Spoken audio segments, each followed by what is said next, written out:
Ženy na Považí zachraňujú tradície v podobe čipky zo Španej doliny. Po večeroch sa schádzajú v Malej Dubnickej klubovni a cibria zručnosti. Vzory pre jednotlivé čipky archivujú, a to v počítačovom programe.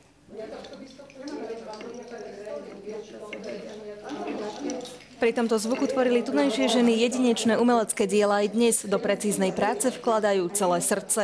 Zaplatiť sa to nedá, pretože to sú hodiny práce. Je to náš relax, oddych. Tvorivé dámy sú bojovníčkami za zachovanie ľudových klenotov z nití. V hodine 12. sa im podarilo zachrániť vzácny stredoslovenský vzor. Pôvodné ženy ako na Španej doline už vymierajú.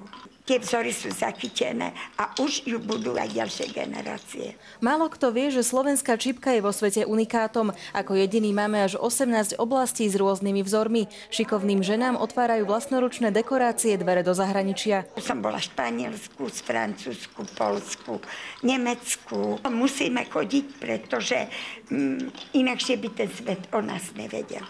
Ozdobné motívy uchovávajú čipkárky ponovom v elektronickej podobe. Ja som sa tu snažila prekresliť, aby to bolo presné. Ja som ekonóm a ja to chcem mať presné.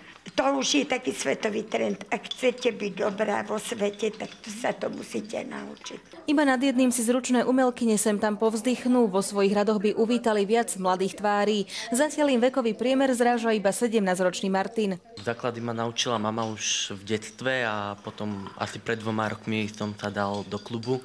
Aj keď tvorba z hodvábnych nití vyzerá zložito, podľa tunajších odborníčok sa umeniu priučí ktokoľvek za 2 hodiny. Pre Slovenskú televíziu Dominika Kusá.